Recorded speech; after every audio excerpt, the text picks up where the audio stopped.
ప్రభునందు నాకు అత్యంత ప్రియమైనటువంటి వారున్నారా, మన ప్రభువును రక్షకుడైనటువంటి యేసుక్రీస్తు వారి యొక్క శుభనామంలో మీ అందరికీ నా హృదయపూర్వకమైన శుభములు వందనములు తెలియజేస్తున్నాను. ఉదయకాల సమయంలో దేవుని వాక్యాన్ని ధ్యానం చేసుకుందాము. ఈరోజు వాక్య ధ్యానం కొరకు మనం తీసుకున్నటువంటి లేఖన భాగము యెషయా గ్రంథము 58వ అధ్యాయం 11వ వచనం. యెహోవా నిన్ను నిత్యము నడిపించును, క్షామకాలమున ఆయనను తృప్తిపరిచి నీ ఎముకలను బలపరచును. నీ నీరు కట్టిన తోట వలను ఎప్పుడు నువ్వు నీటి ఓట వలను ఉండెదవు. ఆమేన్. దేవుని వాక్యం దీవించిన గాక. ఉదయకాలం ప్రభు మనకి ఇస్తున్నటువంటి వాక్యము యెహోవాని నిత్యము నడిపించును, క్షామకాలంలో ఆయన తృప్తిపరిచిన ఎముకలను బలపరచును. మరి కరువు కాలంలో ఆయన మనల్ని పోషించే దేవుడు, సంరక్షించే దేవుడు. మనం ఎలా ఉంటామంటే ఆయన భయభక్తులు కలిగిన వారు నీరు కట్టిన తోట వలె, నీరు కట్టిన తోట ఎట్లా ఎప్పుడు నవనవలాడుతూ పచ్చగా ఉంటుందో ఆ విధంగా ఉంటామంట. ఎప్పుడు నువ్వు నీటి ఓట వలె ఉంటామంట. నిత్యము ఊరడి నీటి బొగ్గలాగా మనం ఉంటామని చెప్పని దేవుని వాక్యము సెలవిస్తూ ఉంది. కాబట్టి ప్రియులారా, మరి ఈ ఉదయకాల సమయంలో ఎవరైతే ప్రభువును తమకు ఆశ్రయంగా చేసుకొని ప్రభు యొక్క రెక్కల నేడు ఆశ్రయం పొందుకుంటారో, ప్రభు నీవే నా అండాకొండ ఆశ్రదుర్గమని ప్రభువును సేవిస్తూ ఆయన సహాయం కొరకు వేడుకుంటారో వారికి దేవుడు ఎప్పుడు కూడా తోడుగా ఉండి నడిపించే దేవుడై ఉన్నాడు. ఆయన నిత్యము నడిపించే దేవుడై ఉన్నాడు. కీర్తన గ్రంథం 33వ కీర్తన 18-19 వచనాలు చదువుకుందాం. వారి ప్రాణమును మరణం నుండి తప్పించుటకును, కరువులో వారిని సజీవులుగా కాపాడుటకును యెహోవా దృష్టి ఆయన యందు భయభక్తులు గల వారి మీదను, ఆయన కృప కొరకు కనిపెట్టి వారి మీదను నిలుచుచున్నది.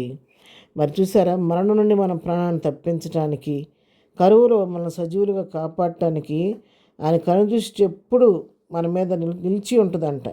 మరి ఆయన ఎప్పుడు కూడా తన దృష్టి నిలిపి తన యందు భయభక్తులు గల వారిని కంటికి రెప్పలాగా ఆయన కాపాడుతుండేటువంటి దేవుడై ఉన్నాడు. అది 34:10లో కూడా మనం చూస్తే, సింహ పిల్లలు ఏమి గలవై ఆకలి గొనను, యెహోవాను ఆశ్రయించే వారికి ఏ మేలు కొదువై ఉండదు. సింహ పిల్లలకు సైతం వారి జీవితాల్లో కొదువు అనేది వస్తుంది, కానీ యెహోవాను ఆశ్రయించిన వారికి ఎప్పుడు కూడా ఏ మేలు కూడా సంభవించదని, చేయకుండా దేవుడు మానడని దేవుని వాక్యం సెలవిస్తుంది. అంతేకాదు, ఎంతవరకు నడిపిస్తాడు ఈయన మనల్ని మనం చూసినట్లయితే కీర్తనలో 48వ కీర్తన 14వ వచనం చదువుకుంటే, ఈ దేవుడు సదాకాలం మనకు దేవుడై ఉన్నాడు, మరణం వరకు ఆయన మనలను నడిపించును. ఆయన మనకి సదాకాలం దేవుడిగా ఉండడం, మరణం వరకు మనల్ని ఆయన నడిపించే దేవుడై ఉన్నాడు. కాబట్టి ఉదయకాలం మన జీవితాల్లో ఏ కొదువు ఉన్నా, కొరత ఉన్నా దేని గురించి చింతపడకుండా ప్రభువుకు మన సమస్యను చెప్పుకొని ఆయన హస్తాలకు మన సమస్యను అప్పగిస్తే ఆయన మనకు తోడుగా ఉండి నడిపించే దేవుడు. యెషయా గ్రంథం 48వ అధ్యాయం 10వ వచనం మనం చూసుకున్నట్లయితే, వారి యందు కరుణించువాడు వారిని తోడుకొని పోవచ్చు, నీటి బొగ్గల యొద్ద వారిని నడిపించును. కాబట్టి వారికి ఆకలి అయినను దప్పిరైనను కలగదు, ఎండమావలైనను ఎండయ్యనను వారికి తగలదు. చూసారా, దేవుణ్ణి ఆశ్రయం చేసుకున్న వారికి ఆయన మనల్ని కరుణించి మరి నీటి బొగ్గల యొద్దకు ఆయన మనల్ని నడిపిస్తాడంట.